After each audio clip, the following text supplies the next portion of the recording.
Stir every slaw, salt every fry, squeeze every lemon, and brew every ounce. We do this inside every Raising Cane's, every day. Because when you do it right, you can taste it in every bite. Raising Cane's Chicken Fingers, one love. Select Plumbing and Utility has been serving Lincoln and the surrounding area for 14 years, and they're not slowing down. Select Plumbing and Utility handles all your plumbing needs, from faucets and water heaters to full renovations, and they can even help with your heating and cooling needs. They're also Lincoln's underground experts, repairing and replacing broken underground water and sewer lines since day one. Contact Select Plumbing and Utility today at 402-560-6197, assuring excellence in every situation, opportunity, and challenge. That's 402-560-6197. Empire Netting and Fence delivers top quality netting and fence solutions. From major sports venues to backyard installs and everything in between, coast to coast. We take on tough jobs with grit, integrity, and a strong commitment to safety. Empire is growing, and we're hiring motivated people ready to grow with us. We build each other up, and we're building something big. Think you've got what it takes? Apply now at empire-fence.com. That's empire-fence.com. Nutrition Authority presents Fusion 30, an ultra premium protein ideal for anyone wanting to look, feel, and perform their best. Fusion 30 can only be found at Nutrition Authority. Stop in today for a free sample, visit with a certified nutritionist, and get better than internet pricing. For store info, visit mynutritionauthority.com. Rico here with HIS Auto Care at 70th and Van Dorn, letting you know HIS is a great place to bring your vehicle for service. With superior service bumper to bumper, we'll treat your vehicle like it's your mother's. Doesn't get any better than that. So call 402-488-8934 and HIS Auto will make you glad you did. 5% off, mention this ad, and for sure your mother will be proud you called. 402-488-8934, HIS Auto Care, 70th and Van Dorn. God bless you. Culture and Coffee with Mike Smith and the Bowie Boys is back this Friday, February 6th, featuring members from the Nebraska baseball team. Stop by this Friday between 5 and 8 p.m. as we turn the ticket into a skate park. You heard that right, a skate park. And also highlight the upcoming year for Husker baseball with players from the team. Again, that's 5 to 8 p.m. this Friday, February 6th, for a live broadcast of Culture and Coffee from 5 to 7 p.m. and a Vintage Market Plus skate experience hosted by the Bowie Boys from 7 to 8 p.m. This is a party you won't want to miss. Tune in to 93.7 The Ticket immediately after every Nebraska men's basketball game for 1 hour of post-game recap. The Nebraska Basketball Postgame Show is sponsored by Union Bank and Trust, John Henry's Plumbing, Heating, Air, and Electrical, Jack Russell of Farm Bureau Financial Services, and the Lincoln Airport on 93.7 The Ticket and theticketfm.com. You've got used to one segment of Good Takes in the morning, but now there's a full show of Good Takes at night. Welcome into Raff's Good Take on Sports on 93.7 The Ticket.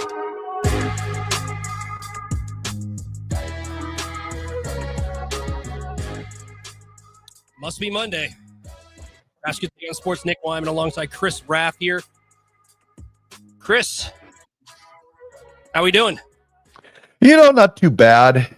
Got the number 9 rated Nebraska basketball team living in Lincoln, Nebraska. So I thought they might drop a little bit further, but I'm happy that they only fell 4 slots from number 5 to number 9. Usually Nebraska doesn't get that type of respect, but I think the people holding the votes kind of looked at who they played and the fight they gave against Michigan. And then for the most part against Illinois. But man, I'll tell you what, Illinois, they got some big boys, and that freshman, he can score.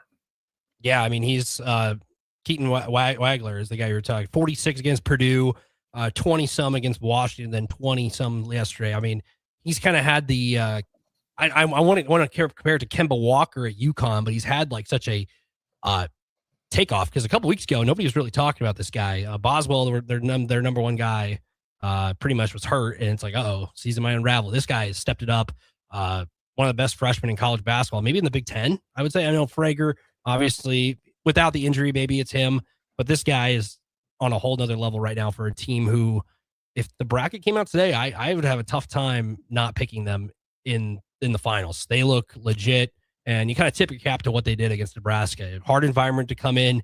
They haven't lost a game since that Nebraska game, and they came in and just handled business and were able to just play really solid basketball forever. And they kind of took advantage of a guy like Rink Mast, who didn't really look 100% yet. His legs weren't underneath him, but tip your cap to what they were doing and what they basically did this yesterday at PBA.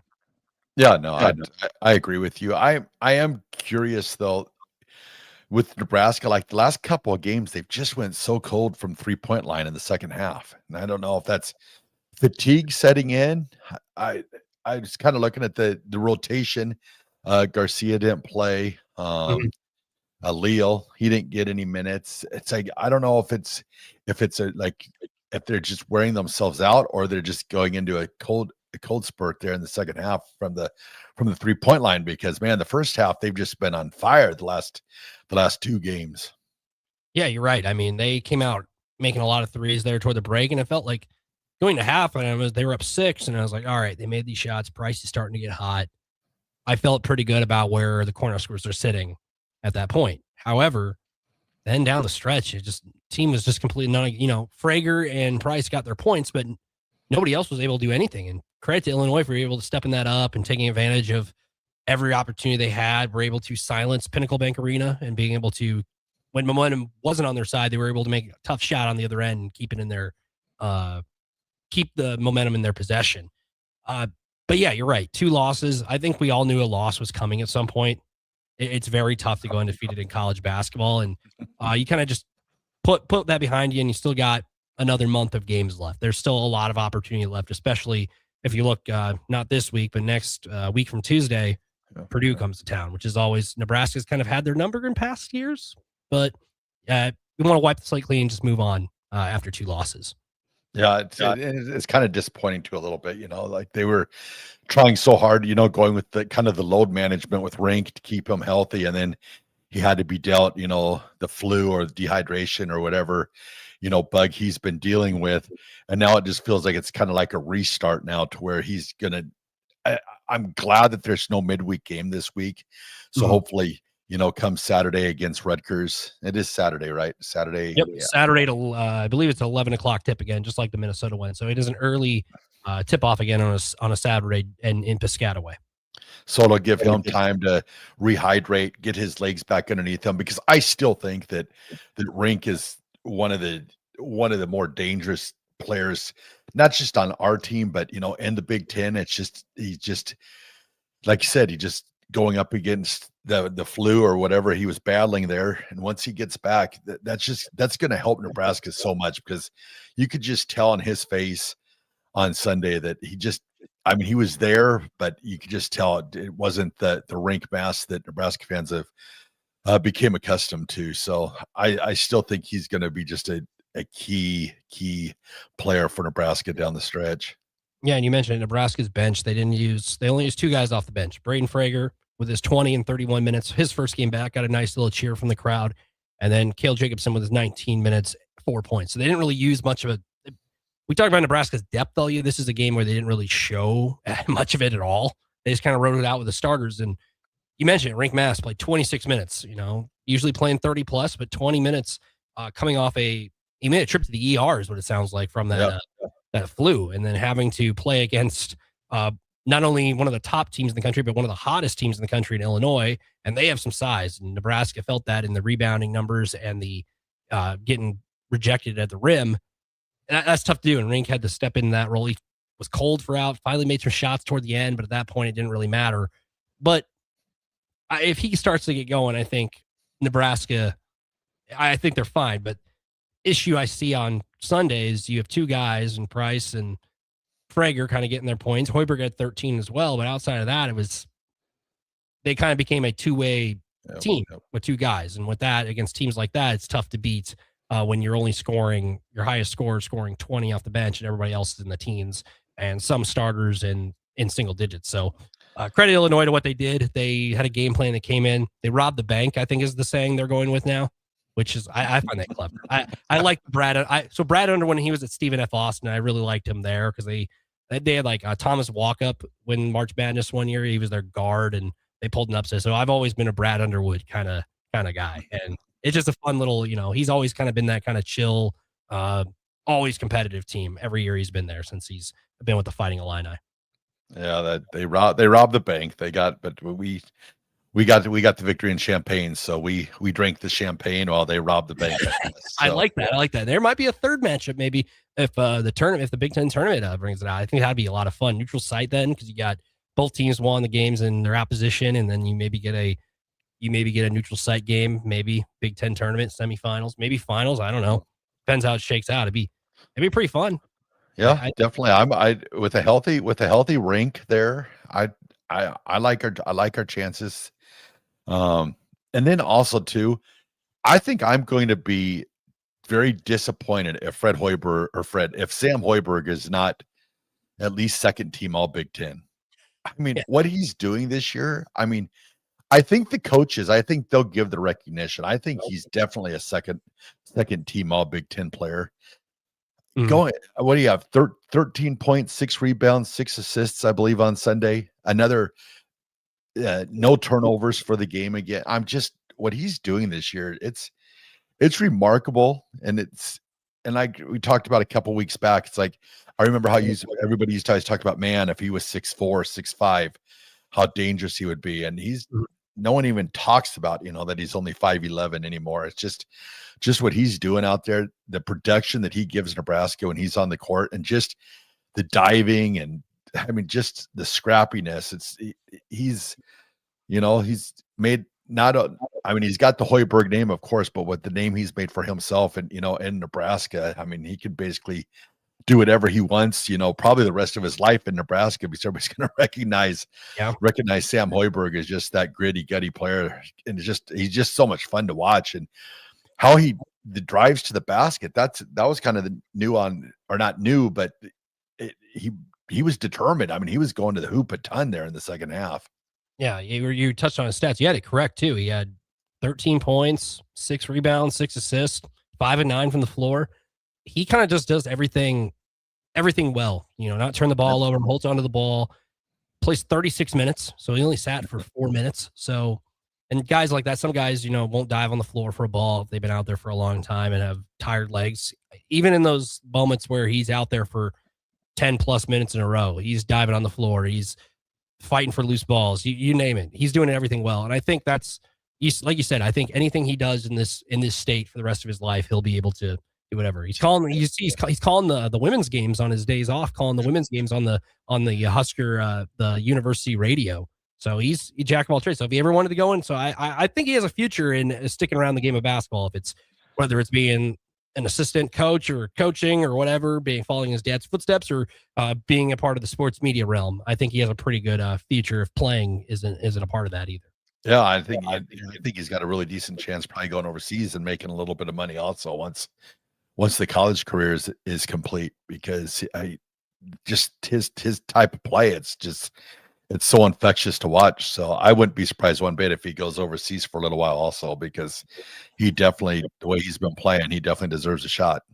And yeah, look at 20-2. I mean, were you surprised they lost both games? I mean, it's crazy. We're sitting here 20-2 Nebraska basketball, and we're sitting here like, oh man, it stinks they lost the 2 games. What was it? I mean, did it really surprise you that they lost both of them? Just because in most years it's like, oh, Nebraska's playing a top 10 team. Nebraska basketball, what's going to happen here? What were your kind of takeaways from this 0-2 stretch? Because we've talked about all the winning, and now we're in this part where you've lost 2 games. Nebraska's lost 2 games. I guess what are your thoughts just coming out of this week? Because this was a week that everybody kind of circled on their calendar since beginning of January.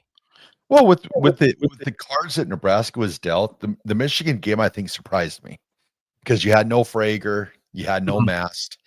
So they they played, I think, above and beyond what everybody expected. And that they had led that game for close to 38 and a half minutes or something like that.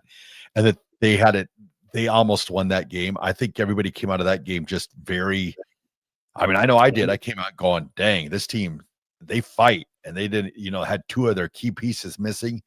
So I was very, high on Nebraska. And then going into the Illinois game, my thought process was like this. I was like, Illinois is a tough team. Like there's talk they're probably the hottest, if not one of the hottest teams in the country right now with 11 straight games, I think, or 10 straight coming in Nebraska where they were at.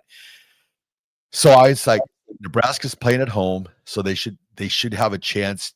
But I think the thing that really caught my eye was it was just with Rink, being just very ineffective, just due to what he dealt with. Like Fred said, I mean, he was in the ER, 2 days before the game until 3 a.m. He just didn't have his legs with him. I think he's still probably battling just a little bit of, the bug that he was battling. So I mean, I wasn't really down. I don't think it just caught my eye was just that, man, we just get so cold in the second half shooting threes. If we make, just 3 more 3-pointers in the, the second half, where it's a tie ball game. I know you can't think like that because the game, takes different ebbs and turns, but still you're like, man, if Nebraska could have kept on that pace, which, I think that 11 threes in the first half, that's probably, a little bit of, but I don't know. I look at it also too, that I'm glad maybe Nebraska's getting, I feel like they're getting healthy. I think this week is going to be huge for Nebraska to get healthy, to get rested. I think it was a perfect time not to have a midweek game, because I think a Wednesday night road game or something like that this week would have been asking a little much but now you give Rink almost an entire week to get back, get stronger, feel stronger, because we're going to need him. I mean, he's such a key piece down low, rebounding, low post play. So I think it's perfect scheduling, and then they should go in and take care of business at Rutgers. I mean, there's probably, I would guess, maybe half the arena will be there. Probably won't be a ton of people there, so they're gonna have to create their own.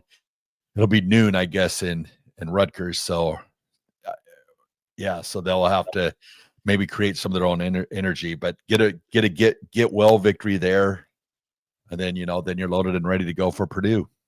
Yeah, and you mentioned it. This losing 2 games is not going to define your season. Those games are late January, early February. There's still several opportunities ahead. The thing that I take from this is just Frager's getting back healthy, like you mentioned. He misses, a handful of games, and he comes back and he's shooting 50% and scoring 20 points. Didn't lose a step. He was at a high school game like the night before. I don't know if you saw that. He was at Southwest was playing a high school game, his former high school, and he was at a game just enjoying the game. And then here he is now playing a game against one of the top teams in college basketball at the moment in Illinois. You mentioned the time off. You're right. It couldn't have come at a better time, because look at teams like Kansas right now. So Kansas played Saturday night against BYU, and Peterson, their top guy, who's maybe the number 1 pick in the draft, had cramps in that game and didn't return, but still led them in scoring. They're playing tonight now on the road against Texas Tech, and that guy's already back playing. He had one day off between games, played Saturday in the afternoon and playing a Monday night game. So Nebraska could have had the scheduling could have had something like that. They just got a right time, right place, and now they have a whole week off to relax, get out to Piscataway and play Rutgers, who is not great. I watched one of their games. They played Indiana a couple weeks ago before the storms came, so it got moved up to like a 5:00 start, so 6:00 there. It was empty, and it was weird because Indiana was wearing black uniforms at Rutgers, so it looked completely wrong. Like Rutgers is wearing these white uniforms, which you're red, white, and black's in your colors, but then you have Indiana in like these like black with like white. I'm like, this looks like a scrimmage. Like it just looked like Indiana. You should stick to your normal colors. But yeah, that's an 11:00 tip. Those games always are kind of bring your own energy games. Those early Big Ten tips in general, just because like the Minnesota game we saw a couple weeks ago was at the same time, and it was one of those games where they had to find their energy, and they did. But every Big Ten game is a tough one, and I think that's another one where you just kind of like Washington and kind of like Oregon, just get in and get out, escape with a win, and move on to the next one, because the next one is the next opportunity on the schedule in Purdue, because they are chopping at the bit to get back in the win column after a couple losses. Yep. So what do you feel about the whiteouts and the blackouts and all the different fan things? Do you like those, or do you just say wear Nebraska gear and call it good? I like it in I like it in college sports a lot because, you know, the PBA looked great. It sounded great too while watching it on TV. It just looked like a big game atmosphere. I'm glad the fans, like, because the student sections got shirts for the game. So, like, if you didn't have anything white, you just slip on a shirt. The rest of the crowd was, you have to wear white, and they didn't have to, you know. if I didn't have a white shirt, like a white Nebraska shirt, probably would have showed up in red. But then you stand out like a sore thumb if everybody else is. On TV and all the pictures I saw, everybody else was wearing white. So everybody understood the assignment. I'm glad they took it serious. You know, Nebraska football did have the blackout. I like that. I pitched last week that when the schedule got released, Nebraska should do the blackout game on Halloween when they play Washington. Yeah, I think they'll probably get that wish. It depends. If it's like an 11 o'clock game, then it's kind of like, but if it's a night game, blackout looks great. But it's a Halloween, wear black. It just makes too much sense. I don't think you wait until Ohio State or whatever. I think that's the game you have to do it just because of the theme and Halloween and yada, yada. I like it. Not just in Nebraska general sports. I like it. Like, this is kind of a niche thing. So near the NBA playoffs, when they wear the shirts, they give out the shirts to the fans and everybody's like, and OKC's wearing blue. I think it looks good. I think it looks great. I think it makes the aesthetics and makes the game feel bigger. Everybody's wearing the same color. I'm all for it. I know some people are against it. I am against the football team coming out and doing a dunk contest during this game, though. I am against that. I saw they did that. I mean, credit to them. I mean, they can dunk a basketball. I can't, but I say save it for a different game, just because I don't know. Some people are saying the vibes. They were the reason. They're giving them partial blame, but they're college kids in a dunk contest, and hey, they can dunk a basketball. So I'm not going to judge. Well, I think what happened too was, this is just me, in all honesty. So 3 years ago, when the dunk contest started, Nebraska basketball is trying to find ways probably to get people to attend games. And what is the thing about Nebraska football? You know, it's the end all be all of the state. So they did the dunk contest. You know, hey, we're going to have, I forgot I know Charles was there 2 years ago, but I was trying to think of 3 years ago. I forgot who it was. Oh, yeah, Heiner Carberg. And so we're going to bring people out to watch dunk contest. Well, now you're looking at Nebraska. They're sitting at, 20-1 going into that game. You don't have to bring the Nebraska football team to grab attention anymore. So I think it was more for the Nebraska football players to crown whoever the dunk champion of the football team is. But as for Nebraska basketball or the fans of Nebraska basketball, I don't think it was much needed. That's just me. I'd be surprised if there's a fourth one. But I don't know. I guess if Nebraska basketball is struggling and they need to get more eyes, I guess you could roll them out there. But yeah, I was kind of thinking the same thing. I was like, I don't know if this is the game for that. But so I wasn't just the one guy. I like it though, just because it's like the fan entertainment, the fan engagement. I just think you have to pick a different game. I remember they used to do the I don't know if they still do, where they bring out the kids and they have to put on like the old basketball jersey and put on the pants and then have to take like a jump shot or whatever. They bring that back. Or that's not that. I remember Bob Devan, they used to do that because I remember I went to a couple of games and they used to play out there when like Alex Marich and Ade Darganduro were there, and they would have the two kids race each other up the court and have to put on the pants and then put on the big jersey, and it's like comically like large on these like 8-year-olds. They have to like take a jump shot. Bring that back. I think that's just a very easy thing, and kids do whatever, and they're gonna cheer about it regardless. So I had a rough night down at UMKC, the Kangaroos, one night, or this has probably been about 30 years ago. Yeah, 30 years ago. Holy cow. New head coach Mark Turgeon there at UMKC, or now they're just go by Kansas City. Yep. So they drew my ticket number to go out at halftime. Okay. And you had to shoot a 3-pointer, a free throw, and a layup. And I clanked the 3-pointer.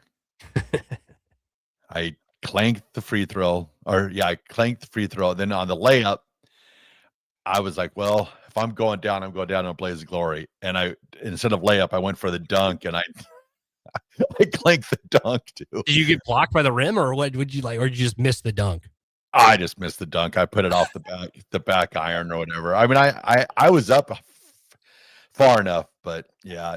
So I went flying up in the air about 20 feet. It was great. Good time. Those are the memories that people will remember. They won't remember if you. I mean, some people get remembered for making half court shots and winning millions of dollars, but you got remembered for missing a dunk, clanking free throws, and clanking beyond the arc. So I'm over 3. I'm over 3 in UMKC Kangaroo Arena. Maybe they'll have to bring you back when Turgeon's coaching there, and they can bring you back. Like, somebody's got to have video of that from years ago. They can play it and get a redemption arc for you. Maybe. Yeah, I hope not. All right, we're going to go to break here. Raff's Good Take on Sports. We'll be right back here on 93.7 The Ticket. At Raising Cane's, we focus on making their meals, getting them right every time. That's why we hand batter every chicken finger, mix every cane sauce, butter every Texas toast, stir every slaw, salt every fry, squeeze every lemon, and brew every ounce. We do this inside every Raising Cane's, every day. Because when you do it right, you can taste it in every bite. Raising Cane's chicken fingers, one love. Select Plumbing and Utility has been serving Lincoln and the surrounding area for 14 years, and they're not slowing down. Select Plumbing and Utility handles all your plumbing needs, from faucets and water heaters to full renovations, and they can even help with your heating and cooling needs. They're also Lincoln's underground experts, repairing and replacing broken underground water and sewer lines since day one. Contact Select Plumbing and Utility today at 402-560-6197, assuring excellence in every situation, opportunity, and challenge. That's 402-560-6197. Empire Netting and Fence delivers top quality netting and fence solutions. From major sports venues to backyard installs and everything in between, coast to coast. We take on tough jobs with grit, integrity, and a strong commitment to safety. Empire is growing, and we're hiring motivated people ready to grow with us. We build each other up, and we're building something big. Think you've got what it takes? Apply now at empire-fence.com.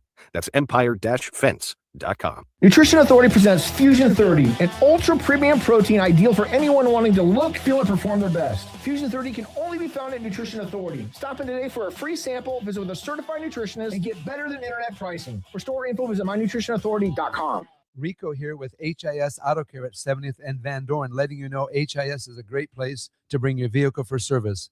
With superior service bumper to bumper, we'll treat your vehicle like it's your mother's. Doesn't get any better than that. So call 402-488-8934 and HIS Auto will make you glad you did. 5% off, mention this ad, and for sure your mother will be proud you called. 402-488-8934, HIS Auto Care, 70th and Van Dorn. God bless you.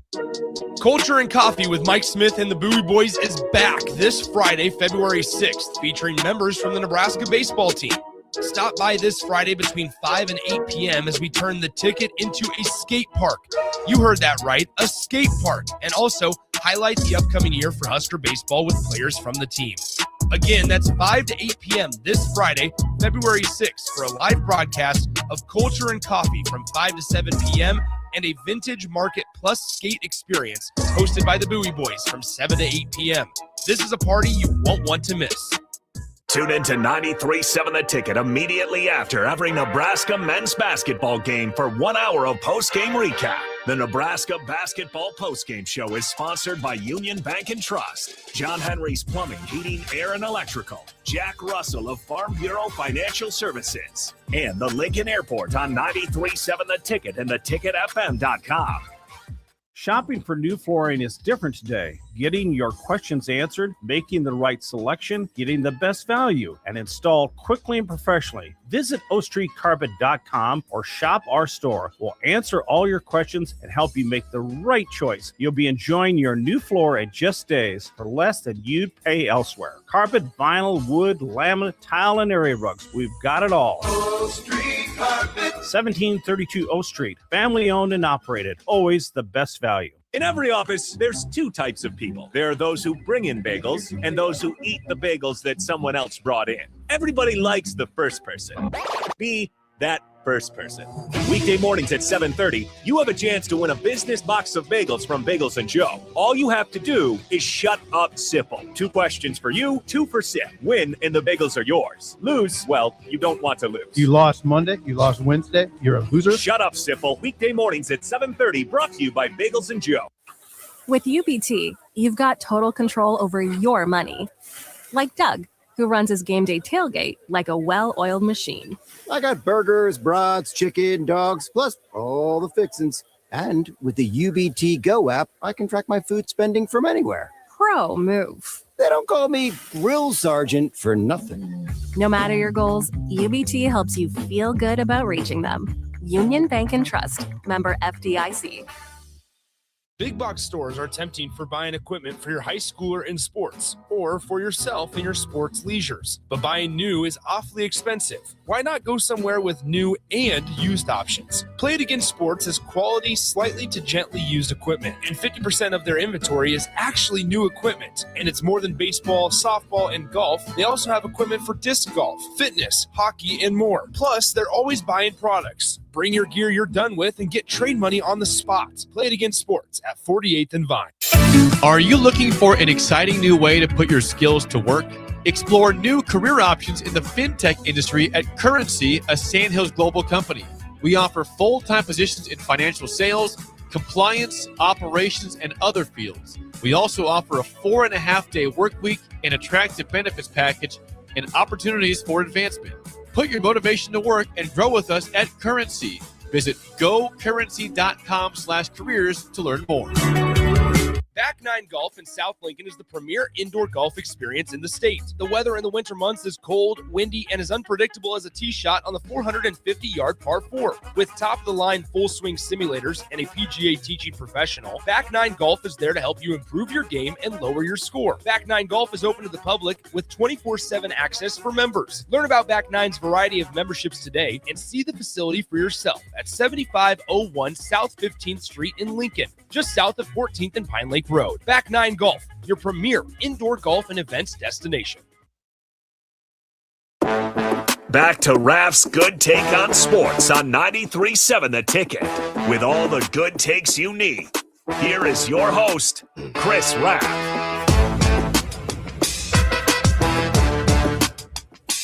And we're back. Raff's Good Take on Sports here on Monday, February 2nd. Nick Wyman alongside Chris Raff. Chris, what do you want to talk about next? Oh, guess what? It is Super Bowl week this week. Where we've made it.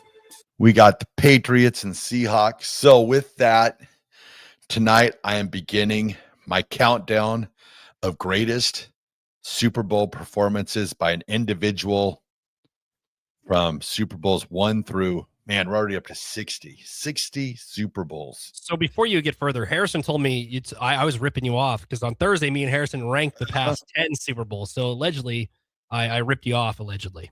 Well, you guys did Super Bowls. I'm doing individuals. See, I like that because I think of some individual performances, and it's like, okay, you know, maybe you weren't even on the winning team, and maybe you had a really good performance. I don't know. Yeah. But like some of them come to mind. I'm trying to think of a couple, like obviously Tom Brady making that comeback.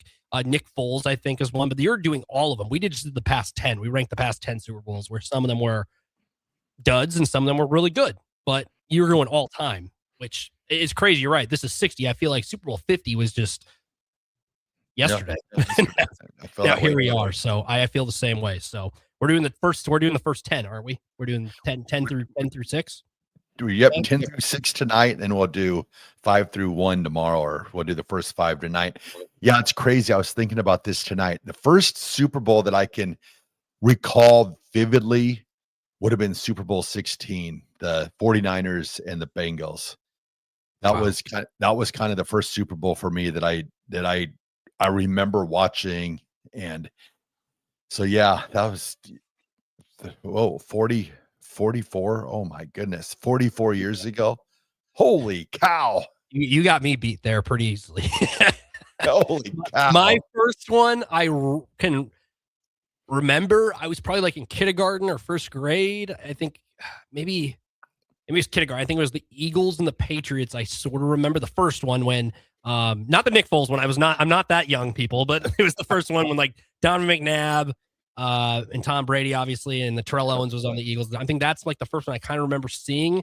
The first one I remember actually following is probably Seahawks Steelers in 2005. I think that's the first. I was probably in first grade. That was when Bill Cowher and Big Ben won one, and then obviously the Steelers got another one later, a couple years later. But those are the first ones I really recall. Then I was blessed to be able to see the Patriots undefeated season go down due to Eli Manning after that one. So I got a pretty solid string of Super Bowls getting introduced into what the Super Bowl is. But yes, you have me beat by a few years. And what was that? What was that one? The first one you remember? What year was that? Do you remember? Would have been 1981. Yeah, 1981, I believe. Yep, 1981. 49ers versus Bengals, 26-21. Detroit Pontiac Silverdome was the location of the Super Bowl. I was not born until 1998, so November 98. So I was not around during that. So that is before my time. Very before my time. So, awesome. But yes, Super Bowl performances. You got them ranked. You got them. You got the. How much time did it take you to put this together? You're doing all time, not just past 10 years, past. Well, it took me about a half an hour or so. I mean, I could be wrong, but that's where the listeners come in. They can text in and complain and go against my top 10. So we're going to start off now, the top 10. Okay. Number 10 of one of the greatest Super Bowl performances ever, Super Bowl I, Max McGee. Max McGee. Have you ever heard of Max McGee? I'm quickly doing a quick Google search and seeing if he's the first thing that pops up when you type in Max McGee. Super Bowl I. Super Bowl I, Max Super McGee. Bowl I. Yep, I see him here. Packers player. Packers Super Bowl performances. I see it on here. Okay, so I'm going to tell you the legend of Max McGee. Okay. So Max McGee was a notorious partier. And the night before the Super Bowl, legend has it, him and Paul Hornung, because Paul Hornung was up there in age, he wasn't starting for the Packers for Super Bowl I. He was a backup. So him and Paul Hornung didn't think they were going to be playing in Super Bowl I. So they went out and sampled the Los Angeles nightlife. The first game was at the Coliseum in Los Angeles. Okay. So they go out, have a good time. Next day comes around.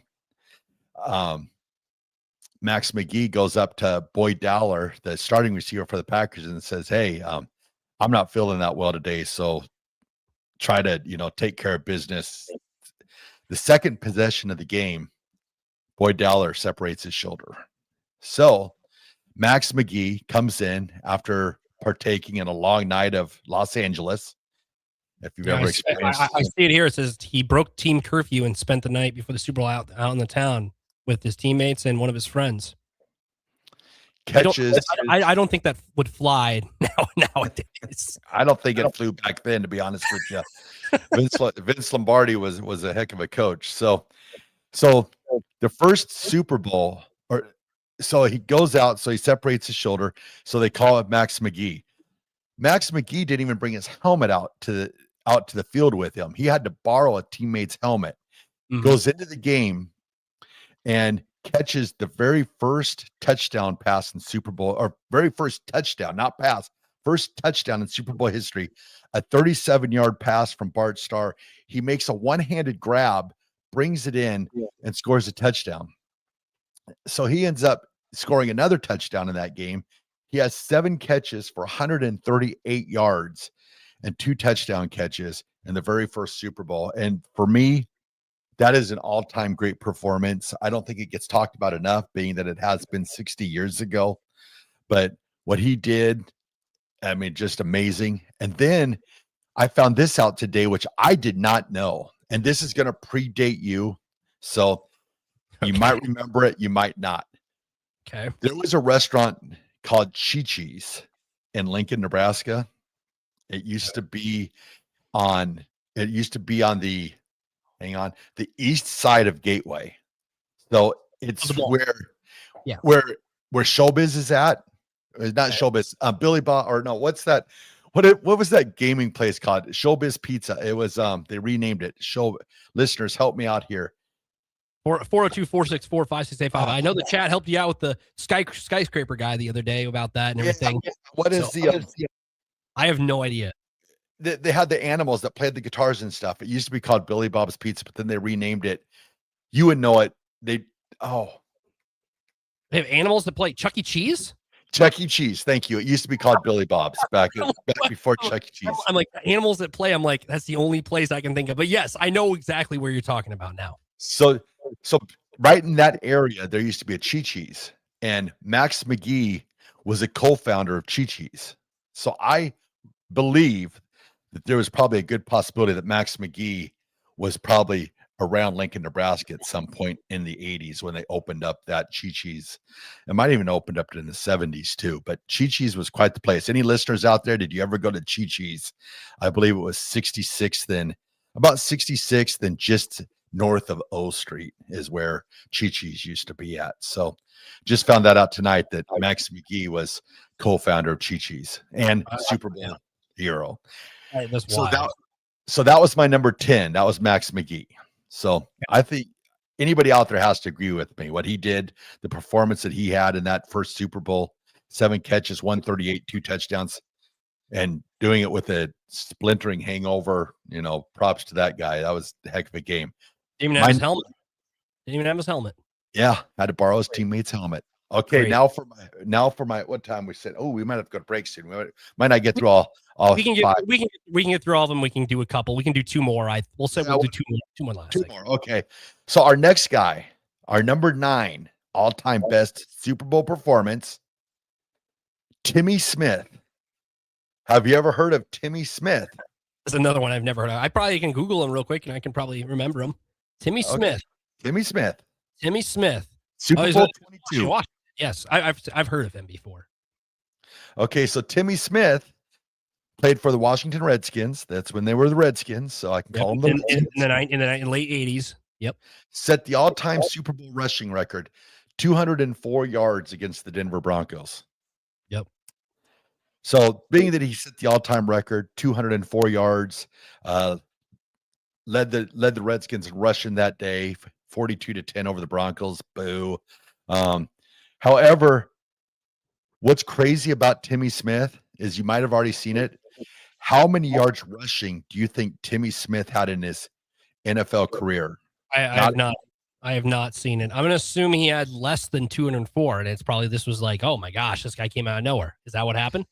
He had 602 yards career rushing.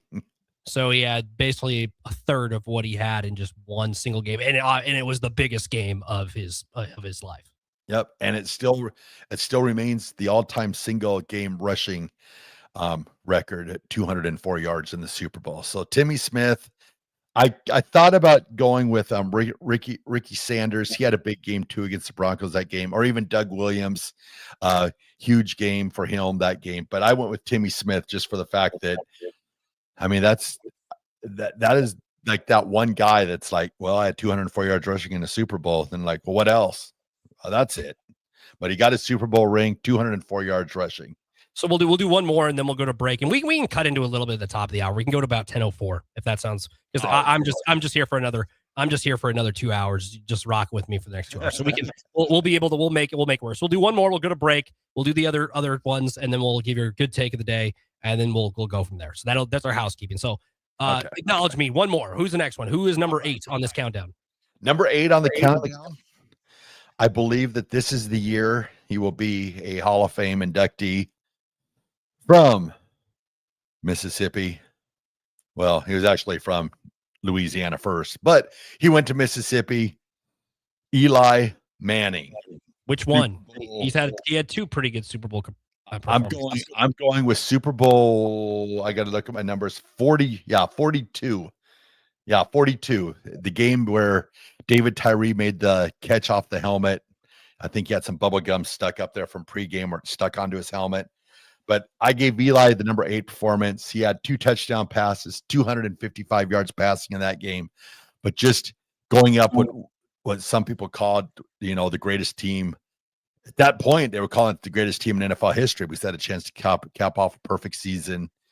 But Eli Manning, New York Giants, just what he did on that pass to Tyree, people forget that, I mean, he was pretty much in the grasp, almost tackled, fought out, and then was able to, fling the ball downfield to Tyree on that play, and then come back and throw the game-winning touchdown pass to, was that Plaxico or no? Plaxico Burress. Yeah, Plaxico Burress in the corner there gave him the win. That was the game winner on moments later. He had probably the biggest moment. I mean, he should be a Hall of Famer. I think he should be. Yep. I think he gets the call this year. I think I don't know. Me and Hall of Fame voters, like I always made it clear, I don't get along well with them at all because I don't understand their premises. But I think they kind of punished him last year for the fact that, well, he had only 2 Super Bowls, but his other playoff runs weren't that remarkable. So we're going to sit him out. But I think he'll be an NFL Hall of Famer come Saturday night. So Eli Manning, he's number 8 on the all-time. We're going to take a break. We're going to get you up to number 5, and then we'll do Raff's good take of the day, and then move on to late night Lincoln. So sounds like a plan. So Raff's good take on sports. Nick Wyman, Chris Raff. We'll be right back here on 93.7 The Ticket. At Raising Cane's, we focus on making the most craveable chicken finger meals, getting them right every time. That's why we hand batter every chicken finger, mix every cane sauce, butter every Texas toast, stir every slaw, salt every fry, squeeze every lemon, and brew every ounce. We do this inside every Raising Cane's, every day. Because when you do it right, you can taste it in every bite. Raising Cane's chicken fingers, one love. Select Plumbing and Utility has been serving Lincoln and the surrounding area for 14 years, and they're not slowing down. Select Plumbing and Utility handles all your plumbing needs, from faucets and water heaters to full renovations, and they can even help with your heating and cooling needs. They're also Lincoln's underground experts, repairing and replacing broken underground water and sewer lines since day one. Contact Select Plumbing and Utility today at 402-560-6197, assuring excellence in every situation, opportunity, and challenge. That's 402-560-6197. Empire Netting and Fence delivers top quality netting and fence solutions. From major sports venues to backyard installs and everything in between, coast to coast. We take on tough jobs with grit, integrity, and a strong commitment to safety. Empire is growing, and we're hiring motivated people ready to grow with us. We build each other up, and we're building something big. Think you've got what it takes? Apply now at empire-fence.com.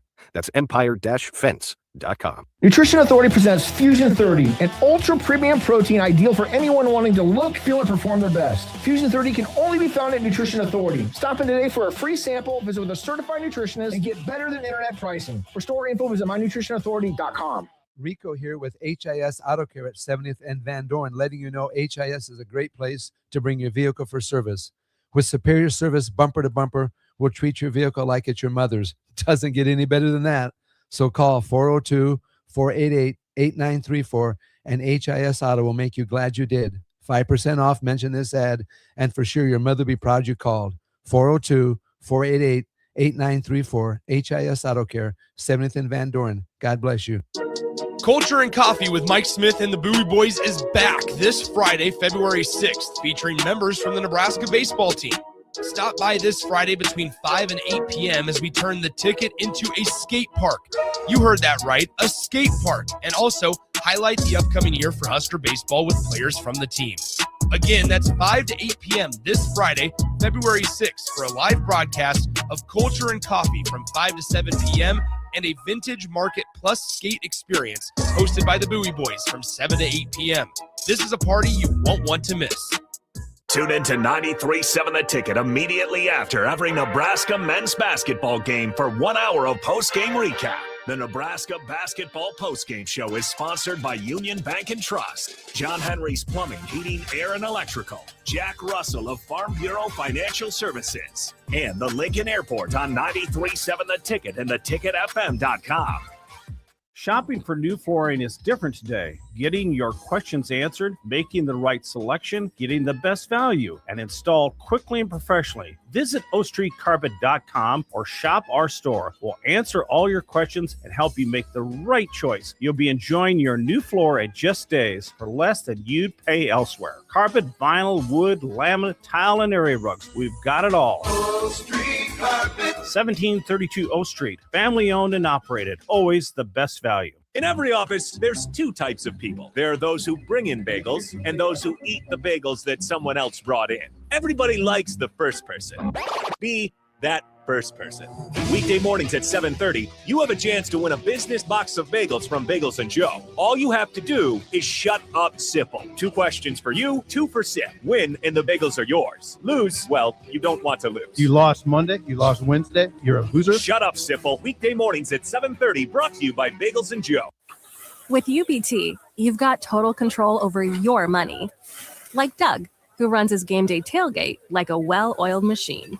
I got burgers, brats, chicken, dogs, plus all the fixins. And with the UBT Go app, I can track my food spending from anywhere. Pro move. They don't call me Grill Sergeant for nothing. No matter your goals, UBT helps you feel good about reaching them. Union Bank and Trust. Member FDIC. Back to Raff's Good Take on Sports on 93.7 The Ticket. With all the good takes you need, here is your host, Chris Raff. Welcome back to Raff's Good Take on Sports. Nick Wyman, Chris Raff here. We're wrapping it up here. Final segment. We got some housekeeping still. The 3 more spots left on the countdown, and then we have two more, and then we'll do Good Take, and then go from there. So we are all streaming right now. Still, we have college basketball on the airwaves with Texas Tech and Kansas. That game is still going on. It started late. It has 4 minutes left in the game. 54-59 Red Raiders lead. So if we do have to milk in a little bit into the top of the hour, we'll be fine. I can make it work. So we'll do it. So go ahead. We'll go till about 10, a little bit after 10 o'clock. We'll make it work. All right. Sounds good. So 2 more positions. Got a little bit of frog in my throat. He's gone now, I think. So we're good to go. At number 7, we're going to go back to Super Bowl 13. Terry Bradshaw. Yeah. Super Bowl 13, Terry Bradshaw. This was kind of the crescendo of the Cowboys versus Steelers. You had America's team for Steeler Nation. This was the 3rd Super Bowl that the Steelers won in the 70s. Cowboys were coming off a Super Bowl victory the prior year, or was it the prior year or 2 years prior? I believe it was the prior year. So Cowboys-Pittsburgh rivalry. Terry Bradshaw throws for 318 yards and 4 touchdown passes. At the time, those were both Super Bowl records for yards and touchdowns. So at the number 7 slot, Terry Bradshaw from the Pittsburgh Steelers. Going back to back quarterbacks there for you. Back to back quarterbacks. So yeah, I'm partial to the quarterbacks. Quarterbacks have had some big games. They get the ball every time. That's kind of how the Super Bowl rolls. So, and who's wrapping up the number 6 spot here? And the number 6 spot, you have to tune in tomorrow night for the top 5, but the number 6 spot could be a little bit low, but I'm going number 6, Super Bowl 51 from the New England Patriots, Thomas Edward Brady. I figured we'd hear his name at some point. I mean, you could hear his name twice, technically, right? Maybe multiple times. There's a possibility. There is a possibility, but then again, you might only hear it once. You never know. But I went Tom Brady, the Falcons. I mean, the first half, was just an absolute train wreck for the Patriots. Everybody thought, this is the end of the Patriots, down 28-3. Remember the Falcons guy scoring and Tom Brady kind of looking in dismay. And then what they did in the second half, Tom Brady ended up throwing for 466 yards that game, bringing the Patriots back and defeating the Atlanta Falcons. So at the number 6 slot, I gave it to Mr. Tom Brady. Yeah, I figured we'd hear his name. When you're in the Super Bowl so many times, you're bound to have a good performance most of the time. And he's on the list. Maybe a little low, because that is the. I wonder if his real name is Edward. Isn't it? I don't know. I just made it up. Thomas Edward Brady. We'll look here. So while we're doing that, it does sound good. Give your good take, Raff. What's a good take? I'll look at the Tom Brady middle name while you do that. Okay, everybody. Today's Raff's good take goes out to the Realtors Association of Lincoln and the People's City Mission. They're having their 3rd annual sock drive this year. They're trying to raise over 20,000 pairs of socks. That number they came up with is for all the homeless individuals that come into the People's City Mission every year. It takes about 20,800 pairs of socks to get everyone in a new pair of socks every week. So I just wanted to give out Ralph's good take to the Realtors Association of Lincoln, just joining up with People's City Mission for such a great cause to get socks on everyone. So you guys both are Ralph's good take. We still have a little bit of time here. I wanted to ask you, so because I still have time. College basketball is still going on. I'm not gonna turn the game off the air to hear them hear me, because the game's almost over, and I don't want to do that. I won't want anybody to do that to me. It is Thomas Edward Patrick Brady Jr. So it is. You got one Edward. Patrick. Really Edward? It is Edward Thomas. You didn't know that? I didn't even know that either. It sounded right though. I swear I've heard people say it before. Like Thomas Edward Brady. It's Thomas Edward Patrick Brady Jr. The full name of Tom Brady. So wow, you probably heard it once and it was like, oh, kind of stuck in your brain, and then you just kind of guessed it a little bit. So we have a little bit of time here. If you had to do so, let's do what we did the other night, where me and Harrison ranked the top 3 Super Bowls of the past 10 years. You're probably going to do an all-time list. But let's just narrow it down to the last decade, because that's where a lot of people. Okay. Last decade. So that's dating back to the Broncos beating the Panthers in Super Bowl 50, all the way till last year, where Eagles dismantled the Chiefs. I gave mine. I'm putting you on the spot, but mine I had. I think I had number 3. I had the Rams beating the Bengals because it was just different at the time, and it was cool to see Stafford finally get a ring. My next one was the Eagles-Patriots game where Nick Foles won in a shootout 41-33. And then my number 1 spot was obviously the 28-3 comeback of Tom Brady denying the Falcons of a Super Bowl and pulling off the improbable comeback in that Super Bowl in Houston. Those are my top 3. Okay, I agree with your top 2. The third one, it was something new, but that game was so boring. I liked it. I liked it different because I'm a Chiefs fan, so I tried to be impartial as well. I wanted to, I could have put the Chiefs double overtime win over the 49ers, but that game was low scoring in the first half, and it was, and it was what it is. And I always thought the Chiefs were going to win that game just because I had a feeling they were going to be able to get down there and score with Mahomes, and they did. McCole Hardman game-winning touchdown, a legend in my book. I could have picked the Chiefs win over the Niners in 2019, but that was also a comeback game, and then Jimmy G just couldn't finish the drive. So I had to show a little bit of impartialness. I mean, I've seen the Chiefs lose too. I saw them lose 31-9. That wasn't even my worst. My worst one was that 13-3 Patriots-Rams game in 2018. That game was boring from what I remember. Well, I am impartial, so I'm straight up Denver Broncos, Peyton Manning riding off into the sunset, Von Miller, 2.5 sacks. We had that game.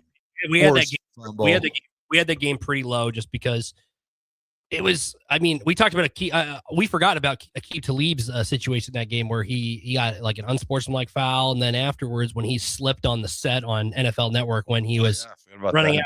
We went on a little bit of a tangent about Aqib Talib. Like, hey, what a time for that guy. What a time for that guy. But I don't know. That game was very defensive. Von Miller. I mean, credit where credit's due. The guy had the game of his life. I got the strip sack.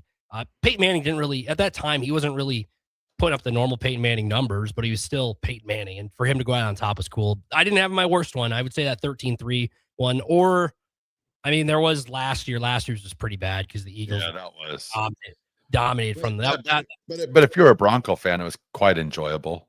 Yeah. I mean, the Eagles, I was talking to Harrison. I was like, it's crazy. The Eagles, at that point when they won the Super Bowl like that, we're like, this is going to be a team that everybody's going to be, they're going to be tough to beat a year in, a year out. And then less than 365 days later, they barely can get a first down with the same offense, essentially. I was like, it's crazy how much of a difference a year makes, especially this year. This year in the NFL is nuts. Just the unpredictability each week in, week out. I was making different Super Bowl picks every week. It felt like I was like, oh, this team's legit. And they lose to some non-playoff team or whatever. And then I'm like, well, never mind. I digress. So it's a crazy time. I'm curious for your top 5 now. I'm going to be here in the background tomorrow. I'm going to really listen in tomorrow now. Yes, you are. I'm trying to think of some off the top of my head. I mean, Nick Foles has to be I think Nick Foles has to be a top 5 one. You never know. Backup quarterback. He's got to be on that list. Quarterback. There could be 5 better performances. You just never know. There's so many Super Bowls. It's your opinion too. So it's not like, and I wasn't around for 50 Super Bowls. I've been watching them for like maybe 18 years. So my list would be completely different than yours. So crazy. But yep, we're gonna get out of here. College basketball is ending here in a bit. You're gonna have me for 2 more hours here on Late Night Lincoln. We're gonna go over a lot of things. Raff, you'll be with Harrison tomorrow. So that'll be a right back to normal. Your Mondays, I try to throw off your Mondays. Yep, we'll finish the rankings What else you got planned? You got any other? Man, I'm trying to think. Since you guys did the top 10 games, I'll think of something. You can still do all time. We just did top 10. You guys stole it from me. I know how it goes. We did a decade. We did 1/6 of the Super Bowls. 1/6. That is a very low percentage of Super Bowls. You still have five. You still have 5 more decades of Super Bowls you can rank or whatever. So. Yeah, there's still a lot to go. I didn't even steal an idea. I didn't even know it was your idea. Harrison's like, "Oh, Chris is doing that." I'm like, "Oh, I didn't read his mind or anything, but it was just it's super awesome. It's an easy thing to do." But we're gonna let you get out of here. I'll be with you for the next 2 hours here. Late Night Lincoln coming up here on 93.7 The Ticket. Thanks, Raff. See ya.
Team to submit your Love Nebraska is giving fans the chance to submit the team's official nickname. Fans will then vote on the finalists later this season. Head to lovbneb.com/nameyourteam to submit your nickname.